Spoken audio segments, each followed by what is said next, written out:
Hi ಸ್ನೇಹಿತರೆ, ಎಲ್ಲರಿಗೂ ನಮಸ್ಕಾರ. ಎಲ್ಲರೂ ಹೇಗಿದ್ದೀರಾ? ಚೆನ್ನಾಗಿದ್ದೀರಾ ಅನ್ಕೋತೀನಿ. ನಾನು ಕೂಡ ಚೆನ್ನಾಗಿದ್ದೀನಿ. ಬನ್ನಿ, ಇವತ್ತು ನಮ್ಮ ಉತ್ತರ ಕರ್ನಾಟಕದ ಮೆಟ್ಗಿ ಪಲ್ಯನ ಮಾಡಿ ತೋರಿಸ್ತಾ ಇದ್ದೀನಿ.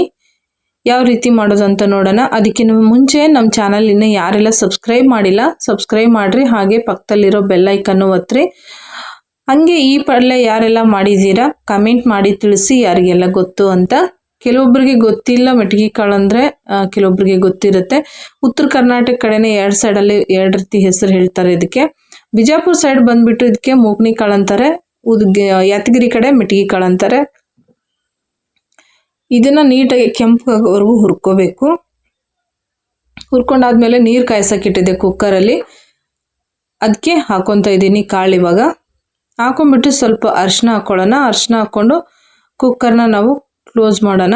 ಒಂದು ಸ್ವಲ್ಪ ಎಣ್ಣೆ ಹಾಕಿದ್ದೀನಿ, ಒಂದು ಅರ್ಧ ಸ್ಪೂನಷ್ಟು.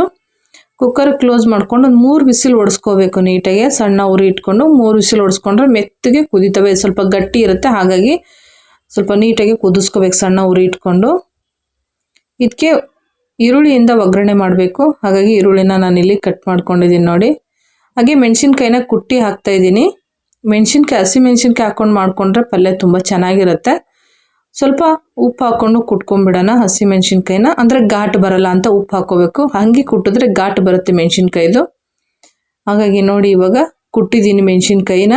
ಕುಟ್ಟಿ ಹಾಕೋದ್ರಿಂದ ರುಚಿ ಇನ್ನೂ ಹೆಚ್ಚಿಗಾಗುತ್ತೆ, ಆರೋಗ್ಯಕ್ಕೆ ಕೂಡ ತುಂಬ ಒಳ್ಳೆಯದು. ಹಾಗಾಗಿ ಮಿಕ್ಸಿ ಆದಷ್ಟು ಕಮ್ಮಿನೇ ಯೂಸ್ ಮಾಡ್ಕೋಬೇಕು. ಅನಿವಾರ್ಯ ಇದ್ದಾಗ ಯೂಸ್ ಮಾಡ್ಕೊಳ್ಳೋಣ ಮಿಕ್ಸಿನ. ಹಾಗಾಗಿ ಇಲ್ಲಿ ನಾನಿಲ್ಲಿ ಕುಟ್ಟಿನೇ ಹಾಕ್ತಾ ಇದ್ದೀನಿ. ಇವಾಗ ನೋಡಿ, ಇಲ್ಲಿ ವಿಸಿಲ್ ಹೊಡಿತಾ ಇದೆ, ಬೇಳೆ ಬೇಯ್ತಾ ಇದೆ ಕಾಳು. ಮಳೆಗಾಲ ದಿವಸದಲ್ಲಿ ಏನು ಮಾಡಬೇಕಂದ್ರೆ ಕಾಳುಗಳನ್ನ ತಿನ್ನಬೇಕು, ಸ್ವಲ್ಪ ದೇಹ ಬೆಚ್ಚಗಿರಬೇಕು ಈ ಟೈಮಲ್ಲಿ. ಹಾಗಾಗಿ ಕಾಳುಗಳು ತಿಂದರೆ ಒಳ್ಳೆಯದು. ಇವಾಗ ಇಲ್ಲಿ ನೀರು ತೆಗಿತಾ ಇದ್ದೀನಿ ನೋಡಿ. ಬಸಿದಿರುವಂಥ ನೀರು ವೇಸ್ಟ್ ಮಾಡೋಕ್ಕೆ ಹೋಗಬೇಡಿ, ಅದರಿಂದ ಸಾಂಬಾರು ಮಾಡ್ಕೋಬೋದು. ಇವಾಗ ಪಲ್ಯಕ್ಕೆ ಒಗ್ಗರಣೆ ಮಾಡ್ಕೊಳ್ಳೋಕ್ಕೆ ನಾನು ಇಲ್ಲಿ ತವಾನ ಇಟ್ಕೊಂಡು ಅದಕ್ಕೆ ಎಣ್ಣೆ ಹಾಕ್ಕೊಂಡಿದ್ದೀನಿ. ಒಂದು 2 ಸ್ಪೂನಷ್ಟು ಎಣ್ಣೆ ಹಾಕ್ಕೊಂಡು ಸ್ವಲ್ಪ ಸಾಸಿವೆ ಜೀರಿಗೆ ಹಾಕ್ಕೊಂಬಿಟ್ಟು ಕರಿಬೇವು ಮತ್ತು ಈರುಳ್ಳಿ ಹಾಕ್ಕೊಂಡು ಫ್ರೈ ಮಾಡ್ಕೊಳ್ಳೋಣ. ಅದೆಲ್ಲ ಫ್ರೈ ಆದಮೇಲೆ ಸ್ವಲ್ಪ ಹಸಿಮೆಣ್ಸಿನ್ಕಾಯಿ ಹಾಕ್ಕೊಂಡು ಫ್ರೈ ಮಾಡ್ಕೊಳ್ಳೋಣ. ಹಸಿಮೆಣ್ಸಿನ್ಕಾಯಿ ಎಣ್ಣೆಲ್ಲೇ ಫ್ರೈ ಮಾಡ್ಕೋಬೇಕು, ಸ್ವಲ್ಪ ಖಾರದ ಅಂಶ ಕಮ್ಮಿ ಆಗುತ್ತೆ. ಹಾಗಾಗಿ ನೀಟಾಗಿ ಹಸಿಮೆಣ್ಸಿನ್ಕಾಯಿನ ಇದರಲ್ಲೇ ಫ್ರೈ ಮಾಡ್ಕೊಂಬಿಡೋಣ. ರೊಟ್ಟಿ ಜೊತೆಗೆ ಚಪಾತಿಗೆ ತುಂಬ ಚೆನ್ನಾಗಿರುತ್ತೆ ತಿನ್ನೋಕ್ಕೆ. ತುಂಬ ಬೇಗನೆ ಆಗುತ್ತೆ ಕೂಡ ಪಲ್ಯ. ಆರೋಗ್ಯ ಕೂಡ ತುಂಬ ಒಳ್ಳೆಯದು. ಮೆಟ್ಗಿ ಕಾಳು ಪಲ್ಯ ಆಗಲಿ, ಹೆಸರು ಕಾಳು, ಅಲಸಂದಿ ಕಾಳು ಮತ್ತು ಹುಳ್ಳಿ ಕಾಳು ಬರುತ್ತೆ, ಅದು ಕೂಡ ತುಂಬ ಒಳ್ಳೆಯದು. ಕಾಳುಗಳಿದ್ರೆ ಈ ರೀತಿ ಪಲ್ಯ ಮಾಡಿಕೊಂಡು ತಿನ್ಬೋದು ನೋಡಿ. ಸ್ವಲ್ಪ ಅರಿಶಿನ ಹಾಕ್ಕೊಂಡ್ಬಿಟ್ಟು ಮಿಕ್ಸ್ ಮಾಡ್ಕೊಂಡಿದ್ದೀನಿ. ಅರಿಶಿನ ಹಾಕ್ಕೊಂಡು ಮಿಕ್ಸ್ ಮಾಡ್ಕೊಂಡಿದ್ದಾದಮೇಲೆ ಸ್ವಲ್ಪ ಉಪ್ಪು ಹಾಕ್ಕೊಳ್ಳೋಣ. ಫಸ್ಟೇ ನಾವು ಹಸಿಮೆಣ್ಸಿನ್ಕಾಯಲ್ಲಿ ಉಪ್ಪು ಹಾಕಿರ್ತೀವಲ್ವ, ಹಾಗಾಗಿ ಸ್ವಲ್ಪ ಇದಕ್ಕೆ ಉಪ್ಪು ಹಾಕ್ಕೊಳ್ಳೋಣ.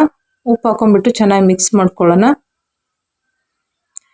ಉಪ್ಪು ಹಾಕ್ಕೊಂಡು ಮಿಕ್ಸ್ ಮಾಡ್ಕೊಂಡಾದ್ಮೇಲೆ ಬೇಯಿಸಿಟ್ಕೊಂಡಿರುವಂಥ ಕಾಳನ್ನ ಹಾಕ್ಕೊಂಡು ಅದಕ್ಕೆ ಮಿಕ್ಸ್ ಮಾಡ್ಕೋಬೇಕು. ಚೆನ್ನಾಗಿ ಬೇಯಬೇಕು ಕಾಳು. ನಾನು ಅವಾಗೆ ಹೇಳ್ದಂಗೆ ಸಣ್ಣ ಉರಿ ಇಟ್ಕೊಂಡು ಬೇಯಿಸ್ಕೊಳ್ಳಿ, ಚೆನ್ನಾಗಿ ಬೇಯ್ತವೆ. ಇವಾಗ ನೀಟಾಗಿ ಎಲ್ಲ ಕಾಳುಗಳನ್ನ ಹಾಕ್ಕೊಂಡ್ಬಿಟ್ಟು ನಾನಿಲ್ಲಿ ಮಿಕ್ಸ್ ಮಾಡ್ತಾ ಇದ್ದೀನಿ. ನೀಟಾಗಿ ಸ್ವಲ್ಪ ಮಿಕ್ಸ್ ಮಾಡ್ಕೊಳ್ಳೋಣ, ತುಂಬ ಚೆನ್ನಾಗಾಗುತ್ತೆ ಈ ಪಲ್ಯ ಕೂಡ.